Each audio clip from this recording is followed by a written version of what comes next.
Dans le cadre du Fonds social mondial 2011, les réseaux d'habitants, l'Alliance internationale des habitants, la Coalition internationale pour l'habitat, le réseau Novox, les organisations suivantes, le Centre d'achat populaire pour l'action citoyenne, ENDA, ETEC, Association internationale des techniciens et chercheurs français, ont appelé à la convocation d'une Assemblée mondiale des habitants à Dakar dans le cadre du Fonds social mondial 2011.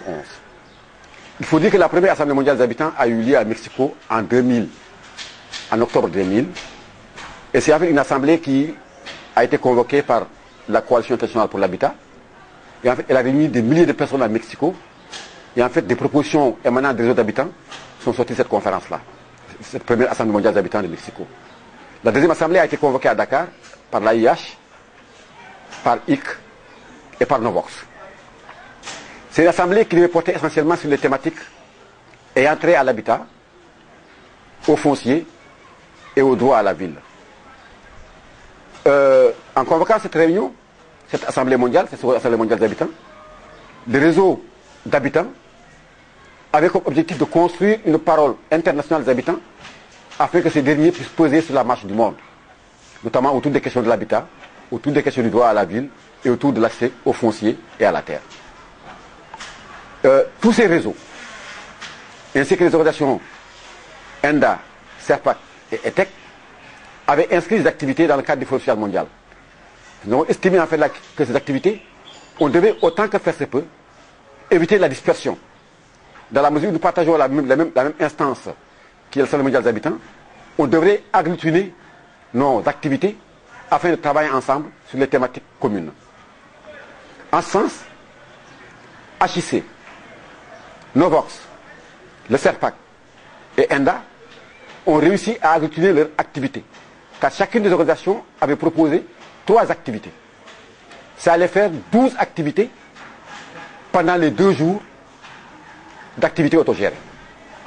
Mais en les mettant ensemble et en trouvant une formulation commune, nous avons réduit à 4 grands thèmes que nous allons traiter essentiellement le 8 et le 9 février à Guédiawaye, dans la banlieue de Dakar. Les 4 grands thèmes étaient les suivants.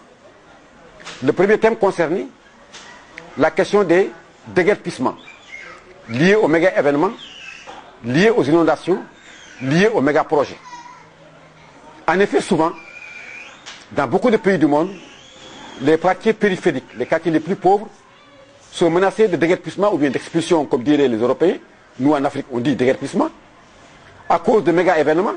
Par exemple, aujourd'hui, à Rio, avec les Jeux Olympiques et la Coupe du Monde qui va arriver, les quartiers populaires vont encore trinquer, on va les faire déguerpir.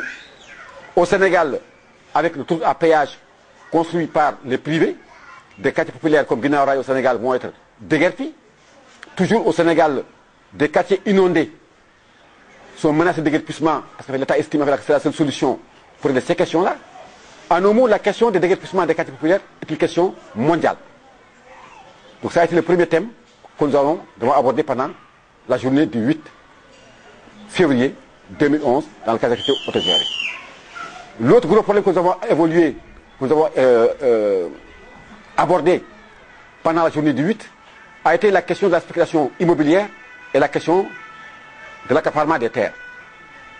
Dans toutes les grandes villes d'Afrique et du monde, les pauvres sont repoussés vers les quartiers périphériques, vers les zones périphériques des villes. Les centres-villes et les zones vivables sont accaparés par la bourgeoisie. Ils sont vendus à des prix d'or aux nouvelles bourgeoisies ou en fait à la bourgeoisie comprador des pays, particulièrement d'Afrique. La question des terres aujourd'hui est devenue une question cruciale en Afrique. De plus en plus, les terres africaines sont accaparées par des multinationales, ou bien même par des pays, ou même par des pays comme les pays arabes.